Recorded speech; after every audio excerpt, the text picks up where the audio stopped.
자, 심층 인터뷰 박근영 부장님 그리고 대신증권의 이경민 투자전략팀장님 모시고 우리 뜨거운 감자 공매도 전면 금지 첫날 오늘 불을 뿜었던 시장 어떻게 생각하시는지 그리고 앞으로는 어떻게 될 것 같은지 한번 여쭤보도록 하겠습니다. 어서 오세요. 예, 안녕하십니까. 안녕하세요. 이거는 그냥 재미로. 네. LG 에너지 솔루션이 22% 갈 거란 거 분석하는 사람 입장에서는 어떻게 예상이 가능합니까? 제가 오늘 오전에 점심 먹은 분 기자분이셨는데 너무 놀랍다 그랬더니 어느 정도 예상을 했다고 그 얘기를 하길래 속으로 이 말이 되나? 그런데 팀장님께서는 오늘 장 좀 어떻게 보셨어요? 특히 2차 전지 관련주들. 뭐 일단은 뭐 워낙 많이 빠졌기 때문에 그 빠진 과정에서도 수급으로 인한 악순환 고리가 시장을 더 많이 밀어냈기 때문에 저는 뭐 여기저기서 말씀드렸던 거는 팔 때 절대 아니다. 들고 계시거나 아니면은 신규 진입하셔도 된다. 반등 충분히 나온다라고 했는데 이 정도일 줄은 진짜 그러게요. 상상하지 못했습니다. 네. 하루 만에 이 정도일 줄은 상상을 하지 못했는데 그래서 저는 공매도 금지가 굉장히 타이밍이 좋았다라고 생각을 하는 거죠. 과거 흐름들을 보면은 증시가 굉장히 위기 때 공매도 금지를 단행을 하고 증시 변동성을 제어하기 위한 조치였다면 이번에는 굉장히 언더슈팅이 나오고 밸류에이션도 굉장히 저평가된 구간에 들어온 상황에서 반등이 나올 때 여기에 부스터 역할을 해준 것이 아니었나? 그리고 또 하나는 공매도 금지 시행 시점에 대해서 어느 누구도 몰랐을 때 갑작스러운 발표를 하면서 거기에 대한 임팩트가 굉장히 세게 증시에 반영됐다라고 생각하고 있습니다. 그 타이밍에 대해서는 잠시 후에 한번 또 얘기를 나눠보겠습니다. 그 LG 엔솔 그렇게 22%간 거 네. 결국은 사실은 공매도 금지에 대한 수급적인 임팩트와 변화만 있었던 것이지 펀더가 바뀐 건 아니잖아요. 네. 그렇게 생각하면 어디까지의 하락이 몇 퍼센트의 하락이 수급 공매도 때문이었고 몇 퍼센트의 하락이 펀더멘털 변화 때문이었는지를 철저하게 계산해 봐야 요 정도 오르면 그래 공매도 금지로 요 정도의 수혜는 받아야지라는 계산이 되는데 그게 딱 계산이 됩니까? 안 됩니다. 그게 계산이 돼요. 그러면은 그게 계산이 안 되면 이 네. 공매도 금지라는 정책 변경으로 인해서 어디까지 오르고 목표 주가를 어디까지 잡는지를 어떻게 계산을 해요? 목표 주가를 변경시키는 건 아니죠. 말씀하셨던 대로 펀더멘털이 바뀐 게 아니기 때문에 목표 주가 변경은 아닌데 적정 가치에서 지금 저평가돼 있나 고평가돼 있나는 볼 수 있는 거겠죠. 그리고 그래서 목표 주가가 있는 거고.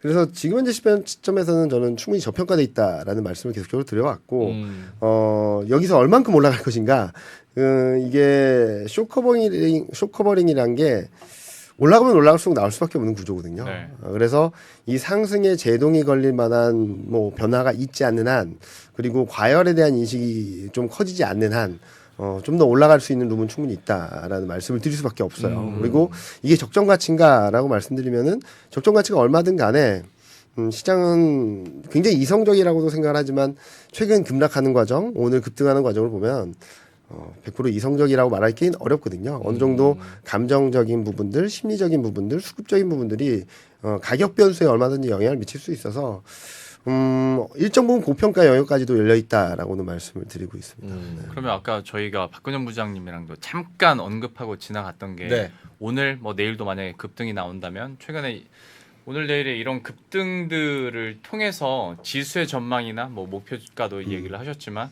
이것도 우리가 좀 변경을 해야 되나? 스탠스에 대해서도 좀 바꿔야 되나? 거기에 대한 입장은 부장님은 어떻게 갖고 계세요? 지난주부터도 이제 2,300이 무너지니까 뭐 이게 더 빠지면 어느 정도까지 빠질까? 그래서 뭐 PBR 기준 뭐 0.8배 정도가 지켜질까? 과거에 일부 좀 예외적인 뭐 상황에서는 더 많이 빠졌던 경우도 있다. 그래서 뭐 일부 이제 증권사 입장에서는 내년 전망치 자료를 내면서 뭐 2,000포인트 하회를 하는 저점에 대한 리포트도 최근에 며칠 사이에 나왔습니다. 네. 그리고 이제 고점을 2,500 정도로 잡은 리서치도 있었죠. 그 내년 전망입니다. 근데 오늘 이미 이제 2,500을 넘겨버리고 이 저점이 이제 1,900까지 갈 것인가 이슈는 타서 좀 멀어지는 느낌도 좀 들고 그리고 역시 이제 시장에서 수급을 뭐 이야기할 때 결국 이제 다른 모멘텀보다도 수급 이슈가 저는 제일 힘이 좋다고 봐요. 그렇기 때문에 일정 부분 언더슈팅이 굉장히 좀 과하게 나올 수도 있고 또 거꾸로 보면 오버슈팅이 나올 수도 있는 게 수급이거든요. 그렇기 때문에 오히려 정부에서 이렇게 일정 수준 그 시점에서 이렇게 뭐 공매도 전면 금지라든지 그다음에 아까 말했던 양도세 관련된 부분들을 20억으로 좀 손을 보자든지 이런 논란이 되는 것은 결국 시장에 대한 하방을 굉장히 좀 단단하게 좀 막아주는 이슈로서도 의미가 있다고 보는 거죠. 그래서 최근에 뭐 0.83배 뭐 이 정도까지 뭐 최근에 빠지면서 0.8배 수준 정도까지 코스피가 2,300이 조금 하회할 때 이 정도까지 빠졌던 자리는 상당히 좀 오늘 이슈로 좀 어느 정도 좀 단단해지는 하방에 대한 이슈가 될 수도 있지 않을까. 그리고 오늘 이런 이슈가 나오다 보니까 개인들은 어떻게 생각할까요? 뭔가 더 안 좋아지면 또 정부에서 뭔가 다른 것을 낼 수도 있지 않을까라는 약간의 좀 더 나아가는 센티가 생길 수도 있다는 거죠. 그리고 기관이나 외국인 입장에서는 좀 공매도를 한시적으로 못하니까 또 어떻게 하기에는 좀 쉽지 않은 구간이기 때문에 하방에 대한 좀 단단한 지지력을 좀 만들어준 이슈이기도 하다. 근데 이제 물론 어떤 섹터가 어떻게 갈 것인가는 오늘 하루만 놓고는 볼 수는 없고 그게 또 순환이 될 것인지 아니면 특정 섹터나 특정 종목이 계속 갈 것인지에 대한 부분들은 근데 진짜 총선이 있어서 봐야 다행이네요. 내 거 떨어지면 어디 가서 이제 백 가고 들어주면 되잖아요. 네. 그러면 그래서 해주는 아니 거잖아. 뭐 저희가 농담반 진담반으로 뭐 내년에 총선 있고 미 대선 있으니까 그 전까지는 관리는 해주겠지. 그냥 뭉뚱그려서 얘기를 했는데 실제로 시장이 환호를 했고. 근데 오늘 어떤 수급적인 측면으로 봤을 때 마음고생 많이 하신 개인분들은 많이 또 파셨단 말이죠. 지금이 팔 때인가 정리할 때인가. 근데 앞에서 스탠스는 이경민 팀장님께서는 또 얘기를 잠깐 해주셨지만 오늘 판 개인분들한테 한마디 해보자면. 뭐 또 살 기회가 올 거라고 생각을 하고 있습니다. 뭐 며칠 더 반등을 할 수도 있겠고 뭐 저는 지금 그러니까 제가 종목을 말씀드리기 어려우니까 일단 2차전지 지수라는 게 있어요. 네. 거기 보면은 지금 가격대에서는 10% 정도 상승 여력은 남아 있다라고 생각을 하거든요. 그 정도 추가 상승 여력은 있다라고 생각을 하고 있고 거기서 밀린다고 하더라도 또 살 기회가 있으니까 제가 요즘 많이 말씀드리는 게 최근 코스피가 2,300을 깨는 과정에서 많은 분들한테 제가 공포를 사야 될 때다. 지금 언더슈팅이기 때문에 너무 뒷밸류 구간 들어왔으니까 사야 될 때다라고 말씀 많이 들었는데 오늘 전화가 많이 오더라고요. 지금 사야 되는 거냐. 지금 저점 대비 200포인트가 올랐는데 네. 이제 사도 되냐 그러셔가지고 조금 기다리자. 지금은 공포는 사야 되는데 기대 심리 그리고 매수 욕구를 좀 제어해야 돼. 그러니까 거꾸로 투자를 해야 될 때지. 지금 더 올라갈 것 같아서 사면은 좀 고생을 할 수 있는 구간들도 있다. 그러니까 지금 뭐 따라가는 매수 전략보다는 뭐 워낙 현금 비중이 많으셔서 그러신 분들은 뭐 조금 사셔서 좀 밀릴 때마다 더 산다라는 생각은 괜찮겠지만 지금 더 올라갈 것 같아요 하면 확 사는 거는 조금 자제할 때가 맞다라고. 만약에 오늘 파신 분이라면 뭐 수익을 내서 파셨으면은 되게 축하드릴 일이고 만약에 뭐 마이너스인데 파셨다고 하더라도 저는 또 한 번의 기회가 올 것이고 또 하나는 뭐 2차전지가 뭐 그 2차전지 업종만 있는 건 아니잖아요. 네. 다른 업종들도 있으니까 어느 정도 순환매가 나올 때 어떻게 대응해야 될지 그리고 아직까지 굉장히 낮은 주가 수준에서 머물러 있는 업종들이 뭔지 그 안에서 수급 변수와 더불어서 실적 변수가 움직이는 게 뭔지 찾아보시면 또 다른 기회가 계속적으로 열려 있다라고 생각하고 있습니다. 박근영 부장님은 직접 또 현장에서 고객분들이랑 커뮤니케이션을 많이 하시잖아요. 네네. 오늘 그분들의 반응은 어땠습니까? 오히려 저는 제 고객들은 매매가 많이 없었어요. 오. 그 2차전지 포지션을 갖고 계신 분들이 또 계시잖아요. 그러니까 뭐 안 갖고 계셨다면은 뭐 일부 오늘 매매 패턴을 보면 시장의 매매 패턴을 안 갖고 계신 분들이 이제 2차전지를 막 따라잡거나 뭐 거래가 활발했죠. 그래서 아까 제가 오늘 증권업종들이 일부 거래대금 증가에 따른 수혜 이슈가 되면서 좀 반등을 줬다고 말씀드렸지만 기존에 2차전지 갖고 계신 분들은 꼼짝을 안 했어요. 왜? 더 갈 거라 생각하는 거. 이번 이슈 때문에. 그게 한번 학습 효과가 있었죠. 네. 지난번에. 그러면서 이게 쇼커버가 들어오면서 주식들이 올라가고 그게 하루 정도 만에 끝난 게 아니었다는 그런 기억들을 갖고 계세요. 그러다 보니까 최근에 많이 빠지기도 했고 이 공매도 전면 금지에 대한 이슈가 쇼커버링을 유발하면 이게 좀 더 갈 거라는 어떤 생각들을 가지고 오히려 저희 고객들은 오늘 별로 움직이지 않으셨거든요. 갖고 계신 그대로 가져가시고. 저도 사실 공감하는 게 갖고 계신 분들이라면 오늘은 뭔가를 하는 장이라기보다 네. 뭐 보면서 즐기는 장 그리고 그렇죠. 뭐 보는 네. 장, 구경하는 네, 네. 장이지. 맞아요. 예. 본주 왔으니까 이제 여기서 털어 하기에는 너무 좀 네, 정부 셌죠. 의지도 확인을 네. 했는데 네, 좀 아깝다라는 측면도 있고 과거 패턴 얘기해 주셨는 김에 네. 팀장님께서도 뭐 자료 준비 엄청 많이 하셨던데 많이는 아니고요. 네. 일단은 제가 아까 서두에 타이밍이 너무 좋았다라는 말씀을 드렸었는데 과거 패턴을 보면은 공매도 금지 약발이 바로 먹히진 않았어요. 요 그림을 좀 크게 해서 보여드리면은 요게 코스피 흐름인데요. 보시면은 금융위기 때 1440포인트에서 공매도 금지가 있었거든요. 근데 1000을 깨는 그림이 나왔었죠. 네. 그리고 2011년에는 미국 신용등급 강등 이슈가 있었을 때는 공매도 금지가 나오니까 반등이 나왔지만 그래도 저점을 테스트하는 과정이 있었고 그리고 코로나 때는 1700선에서 공매도 금지가 있었는데 1500이 깨졌었죠. 무슨 말씀을 드리냐면 위기 대응을 하기 위해서 공매도 금지를 했는데 시장 방향성을 바꾸지 못했다라는 거예요. 근데 그때는 금융 위기급이었으니까 그쵸. 그런 거잖아요. 그러니까 지금 말씀드리는 부분이 굉장히 위기였을 때 공매도 금지 때문에 시장이 바뀌거나 그러니까 시장 방향성을 결정짓는 데 있어서 공매도 금지라는 조치가 절대 반지가 아니라는 거죠. 네, 어느 정도 더 급락할 수 있던 것을 방어해 줄 수 있는 영향을 줬을 텐데 그 이면에는 외국인이 매도를 했다라는 거죠. 계속 매도를 했습니다. 외국인이 계속 매도를 하는 동안에는 시장이 안 움직였는데 이번에는 또 외국인이 매수를 했죠. 맞아요. 쇼커버링 매수를 했고 이때도 아마 쇼커버링이 있었어요. 보여드리면 요거는 기관하고 그거고 여기 보시면은 2020년 코로나 때 특징적인 게 8거래일 만에 코스피 시장에서 공매도가 2조 7천억이 급감했습니다. 공매도 금지 조치 단행하자마자 코스닥도 8거래일 만에 1조 1천억이 급감을 했고요. 이런 조치가 있었기 때 이런 흐름들이 나와서 저는 이번에도 쇼커버는 세게 들어올 거다라는 생각을 했었고 근데 이 정도일 줄은 저는 생각을 못했고 또 하나 여기다 배가시켜줬던 게 외국인 투자자였던 것 같아요. 외국인 투자자들을 보면은 최근 많이 팔았다고 하는데 2차 전지를 빼고는 판 게 거의 없습니다. 네. 그래서 2차 전지에 얼마나 많은 매도를 했던 것들이 리버스, 그러니까 역작용이 나오면서 움직였고 또 하나 포인트는 뭐냐면 선물 시장이에요. 지금 선물 시장에서 외국인이 8월 달 이후에 거의 5조 정도를 매도로 쌓아놨어요. 그게 오늘도 장중에 1조 5천억까지 매수가 들어왔거든요.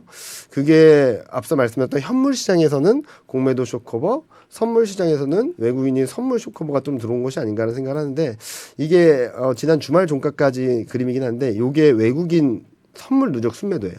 그러니까 조금만 더 옆으로 해주실래요? 옆에 안 보여가지고. 아 이렇게요? 네. 이게 외국인 선물 누적 순매도인데 8월 달에 한번 깨졌다가 9월, 10월 초까지 한번 나왔다가 이때부터 한 6조 정도를 매도했거든요. 되게 많은 규모예요. 과거를 봤을 때 이 정도 매도한 경우는 거의 없었는데 최근 대외 상황들이 악화되고 한국 같은 경우는 또 수급 변수 반대 매매라는 변수가 들어있다 보니까 외국인이 매도를 풀질 않았어요. 반등하는 과정에서도. 근데 이게 문제가 되는 거죠.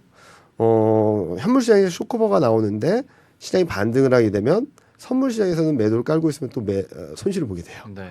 그러니까 이 어기 쪽에서도 쇼커버가 들어오면서 오늘 장중에 1조 5천억까지 들어오면서 시장을 계속적으로 장 끝까지 밀어내는 상승 쪽으로 힘을 실어주는 그런 동력이 되지 않았나. 그러니까 과거 공매도 금지가 효과가 없었던 가장 큰 이유는 쇼커버는 들어왔지만 외국인이 그보다 더 큰 매도를 했기 때문에 시장이 힘을 발휘하지 못했는데 이번에는 쇼커버도 좀 강하게 들어왔고 외국인이 한국 시장을 아직까지 팔 의지는 없고 선물 시장에서 해지를 충분히 했다라고 생각하는데 이게 역작용이 들어온 거죠.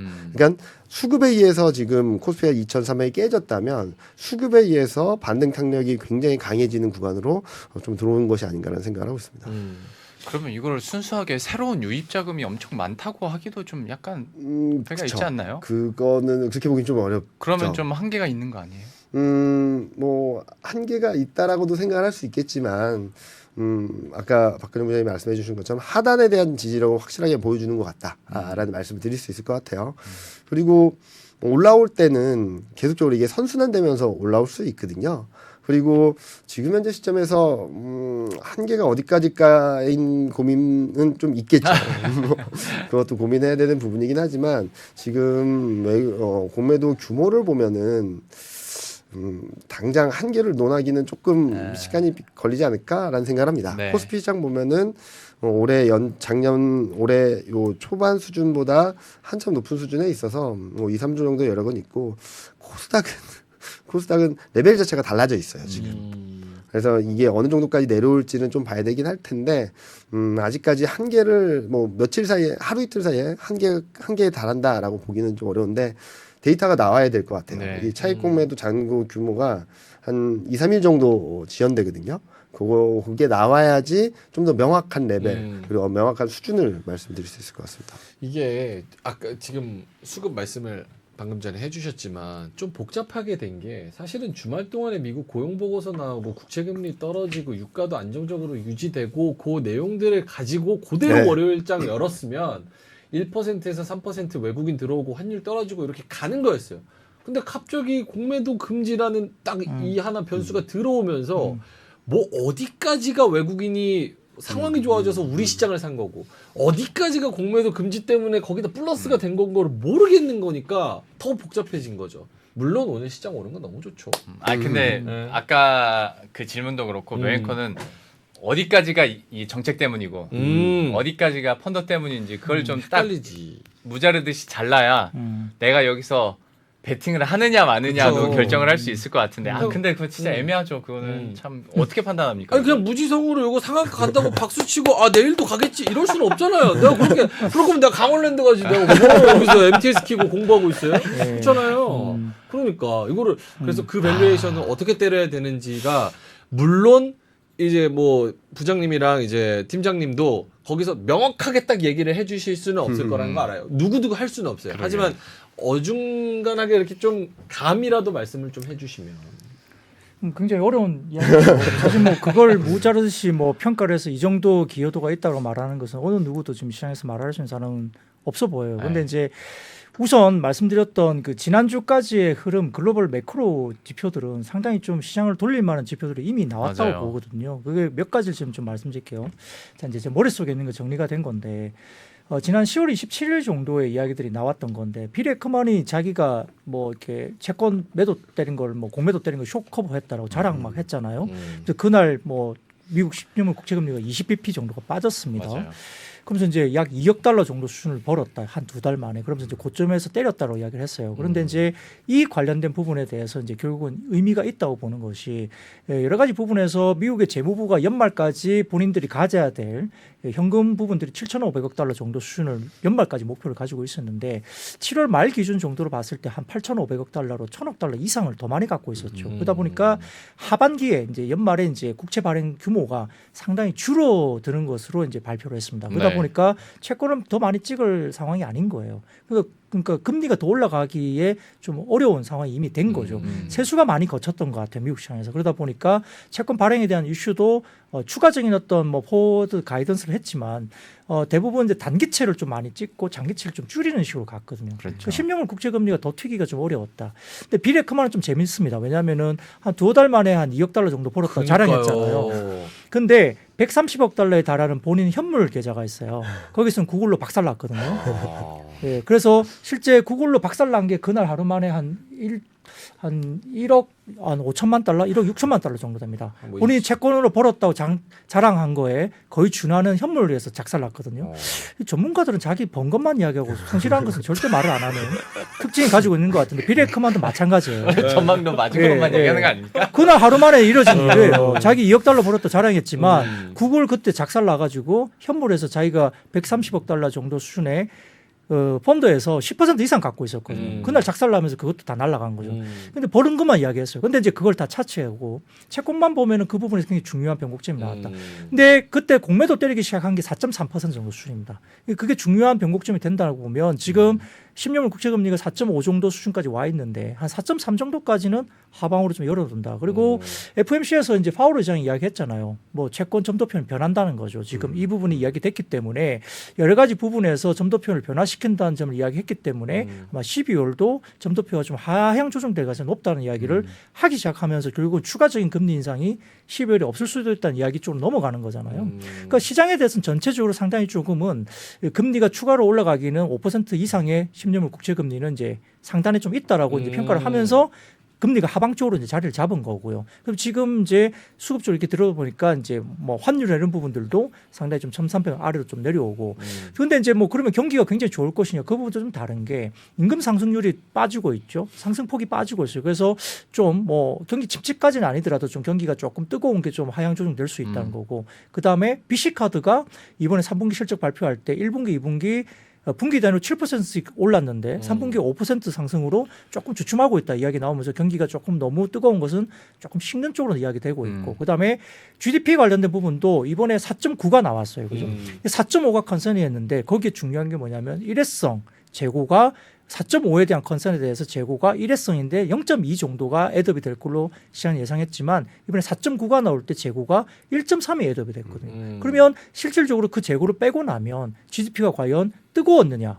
일회성 재고 빼고 나면 실제 민간 소비는 조금 뜨겁지 않았다. 이것 때문에 이제 금리가 빠지는 거죠. 그러니까 시장은 아무튼 상방 쪽으로 좀 틀 수 있는 변곡점이 분명히 왔었다는 거죠. 근데 여기에 공매도 금지라는 것이 딱 나오니까 거기에 대해서 이제 확실하게 시장에서 슈팅이 나와버린 것이 아니냐 이런 생각을 그럼 해봅니다. 아까 영롱 앵커님이랑 저랑 우리 그 데일리 인트 할 때 여쭤봤던 것처럼 어쨌든 오늘 시장 지났잖아요. 지난주에 생각하셨던 코스피 코스닥의 상단 레벨 레인지랑 이번 주 오늘 월요일 끝나고 그 상단 레인지랑은 조금 더 비둘기파적으로 바뀌셨습니까? 아 상당히 네, 위로 좀 더 열어놔도 된다고 생각하세요? 저는 좀 더 열어놔도 된다라고 생각하고 있습니다. 그거는 어느 정도 수준입니까?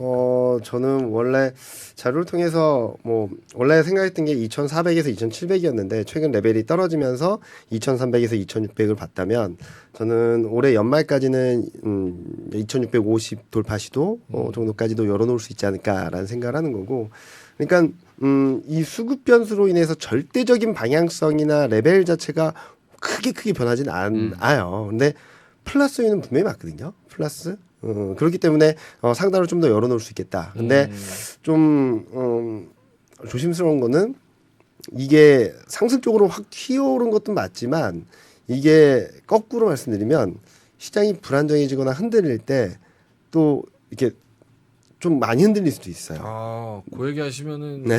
안티들이 많이 찾아오고 무슨 말씀을 드리냐면 네. 외국인 입장에서는 지금 공매도 쇼커버가 들어오긴 했지만 만약에 시장에 대한 불안감을 갖고 대응을 할 때는 지금까지는 현물을 그대로 유지하는 상황에서 선물로 해지한다든지 공매도로 해지하는 수단이 있었는데 이게 좀 약해짐으로 인해서 오히려 시장을 현물을 비중을 줄이려는 움직임들도 있을 수 있거든요.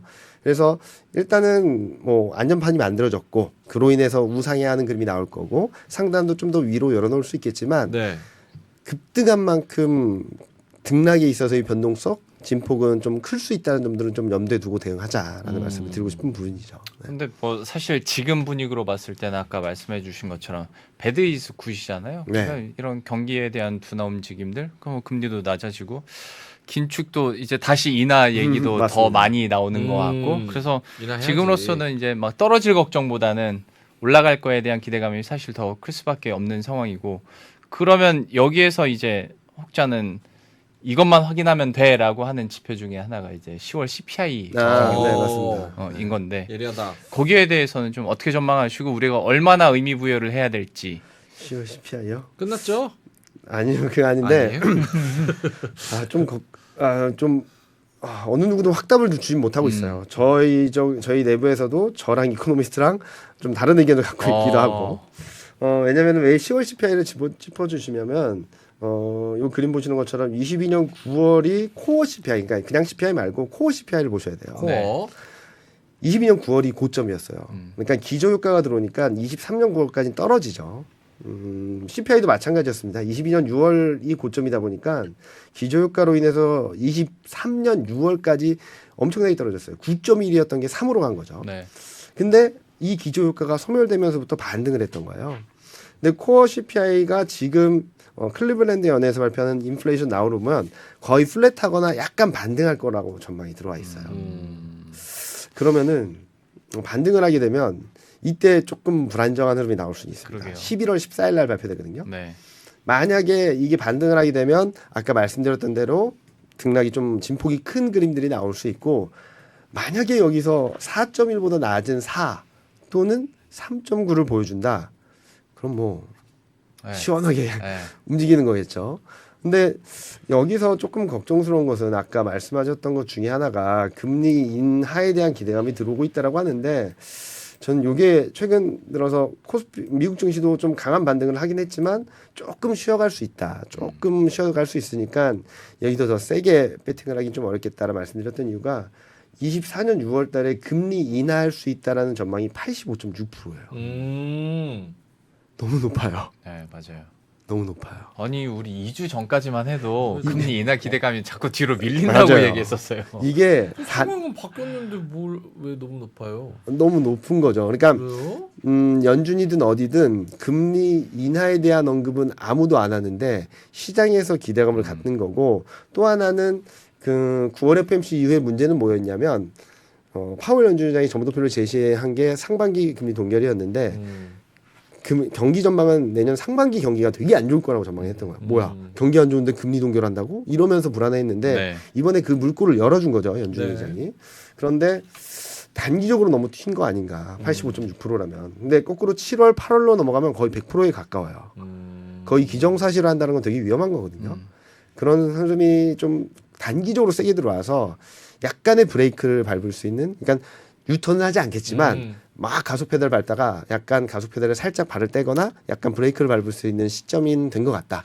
저거는 그거랑도 같이 좀 엮어서 생각할 수도 있습니까? 우리 원래 금리 인상할 때도 네. 요렇게 빅 스텝, 자이언 스텝 몇 번 하면 거의 다 왔다. 아. 거의 다 했다. 이러고 나서도 몇 개월을 계속 갔잖아요. 네. 그런 것처럼 금리 인하도 곧 해줄 거야. 이러고 금리 인상 멈춘 것처럼 네. 쭉 더 늘어질 수 있는 그런 가능성을 좀 생각을 해야 된다. 연준의 스텝은 아직까지 12월 달에 어떻게 변경될지 봐야 되긴 하겠지만 내년 상반기까지는 금리 동결인데 지금 시장에서는 아니야. 5월 달부터 금리 인하할 거야라는 기대가 들어왔고 6월 달에는 85% 해줄 거야라는 기대가 먼저 들어와 있다라는 네. 거죠. 그래서 이걸 확인하기 전까지는 경제지표 결과라든지 물가 결과에 따라서 좀 등락이 있을 수 있다.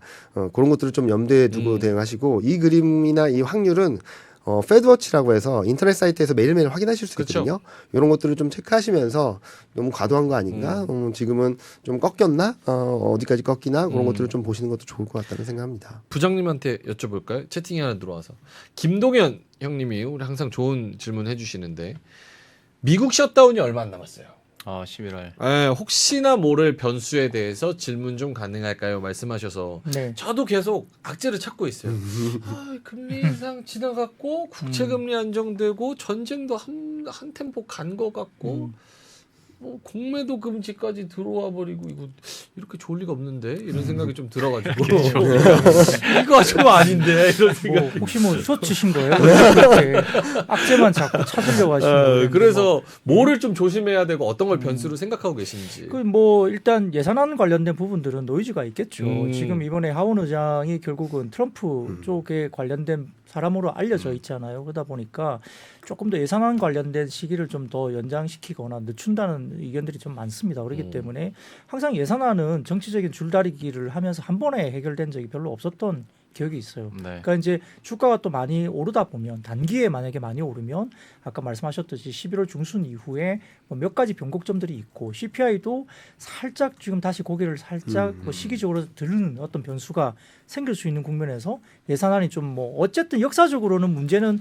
예산안 이야기는 다 해결이 됐습니다만 뭐 그런 것들이 결국 좀 단기적인 노이즈를 충분히 일으킬 수 있다 볼 수 있는데 근데 그 노이즈로 인해서 주가가 이제 하방으로 방향을 트느냐 문제는 좀 다른 이야기 같아요. 그래서 하방으로 방향을 튼다기보다는 단기 반등 이후에 조금 쉬어가거나 조정에 대한 이슈가 좀 있을 수 있다. 왜냐하면 예를 들어 뭐 수급 관련된 이슈 때문에 2차 전지가 됐건 뭐 어떤 게임주가 됐건 아니면 뭐 중국 소비주가 됐건 뭐 이런 것들이 결국은 쇼커버 때문에 주가가 급등하면 뭐 하루 이틀 사이에 뭐 20-30%씩 오르면 한 이틀 만에 한 40-50% 실적 나오는 거거든요. 그러면 거기에 대해서 단기적으로 샀던 사람들은 또 차익실현에 대한 욕구가 또 발생될 수 있기 때문에 그런 노이즈 상태에서는 약간 눌림이 나올 수도 있는 상황이 있다. 그리고 결국 시장은 이제 상단에 대한 레벨은 내년에 어닝에 대한 이슈가 결국 가장 중요할 것 같습니다. 특히 가장 크게 턴이 되는 부분들이 반도체 쪽일 것 것 같거든요. 네. 삼성전자나 하이닉스 쪽에 턴이 어느 정도 나올 것이냐의 문제가 전체 미치는 영향이 크고 또 2차 전지 같은 경우는 오늘 LNF도 이제 실적 발표하면서 코멘트를 했지만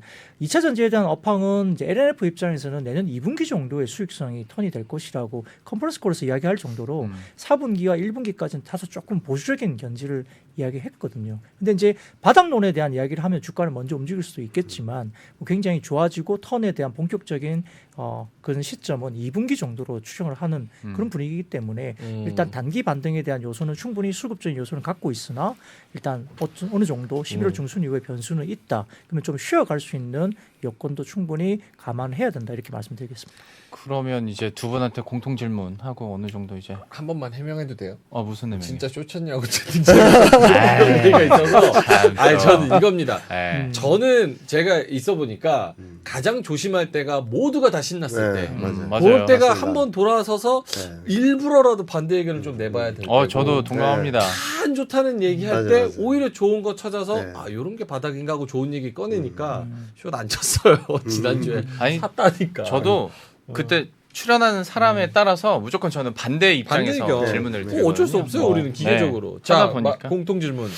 뭐 CPI도 정리를 해주셨고 확인을 해야 되고 네. 셧다운 관련해서도 정치적 이슈가 있었지만 9월에 뭐 짧지만 변동성을 겪었기 때문에 우리가 계속 보긴 해야겠습니다만 지금 국내 여론과 분위기만 보면 산타가 거의 다 왔어요. 왔어요. 산타가 거의 상륙 직전입니다. 눈앞에 아른아른거려.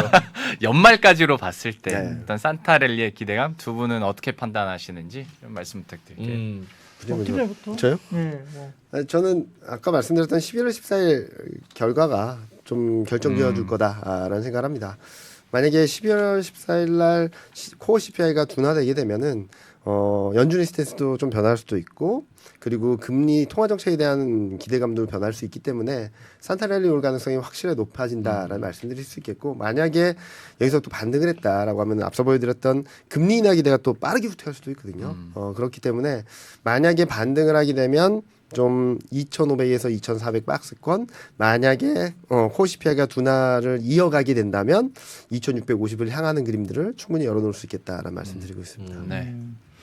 뭐 시장에 대한 뭐 상단에 대한 이슈는 제가 뭐 감히 말씀드리기가 좀 쉽지 않아요. 뭐 저는 뭐 애널리스트가 아니기 때문에 시장을 좀 바라보는 입장에서는 대응의 영역으로 보는데 일단 수급 이슈는 분명히 긍정적인 효과가 단기로 끝날 것 같지는 않다. 제가 뭐 오늘 좀 전에 그 마감 시황 때 말씀드렸지만 연초에 있었던 지금 뭐 공매도나 이런 부분들이 뭐 9조 4천억 정도 수준이었는데 최근에 11조 4천억까지 올라와서 3조 정도가 3조 정도가 늘었다는 거고 그러면 이제 그런 것들이 결국 어느 정도 연초 수준까지 만약에 좀 떨어진다 하면 최소 2조 이상은 들어와야 되는 거잖아요. 그러니까 오늘 하루로 끝날 수급 이슈는 좀 아닌 것 같다. 근데 이제 이게 2차 전지로 이제 집중되면서 더 갈 거냐 아니면은 여타 섹터로 좀 순환이 되면서 2차 전지 앤드 뭐 다른 섹터들 역시 뭐 제약바이오 헬스케어나 뭐 게임이라든지 이런 공매도가 좀 높았던 섹터로 좀 이전되는 것이 보이느냐 앤드 그리고 지금 이제 수급상으로나 아니면 사이클상으로 업황의 턴이 예상되고 있는 반도체 쪽에서 바닥을 형성해 주면서 단단하게 또 받쳐주느냐 이런 것들이 결국 시장의 지수에 대한 부분들이 영향이 있을 것 같은데요.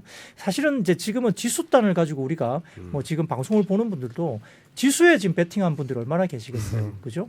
내가 가지고 있는 섹터와 종목이 오를 것이냐에 대한 이슈가 있는데 그렇죠. 그런 부분들에 대한 부분들 역시 이제 수급적인 흐름들을 2차 전지 또는 다른 쪽 섹터들도 좀 골고루 보시고 오히려 저는 오늘 이제 시장에서 뭐 2차 전지 가지고 계신 분들은 제가 아까 말씀 중에 오늘은 별로 움직임이 없었다 했는데 물렸으니까 안 팔았겠지. 아닙니다. 저 고객들 지금 수익 나면서 지난주 목금에 많이 샀거든요. 2차 전지 관련해서 많이 사가지고 갖고 있는데 일단 기본적인 바닥에 대한 논란을 제가 갖고 있었기 때문에 이제 매수 좀 들어갔지만 아무튼 그런 섹터뿐만 아니라 내가 어떤 종목을 어떻게 가져갈 것인가에 대한 고민을 하셔야 돼요. 그러니까 이제 이 과정에서 내가 뭐 정말 과감하게 일정 부분 2차 전지를 따라가겠어. 에코프로그룹 제일 센 것 같으니까 따라가겠어. 그럴 수도 있고 그게 안 되면 지금은 그러면 뭘 가져가야 될까라고 고민해야 되죠. 근데 예를 들어 뭐 외국인 같은 입장에서는 롱숏 포지션을 가지고 있는데 숏을 못 치게 만드니까 뭐죠? 그만큼 롱, 그러니까 매수 포지션을 줄여야 되는 이슈도 있거든요. 그러면 사실 펀더멘탈과 상관없이 외국인 입장에서는 그냥 구조상 시스템적으로 일부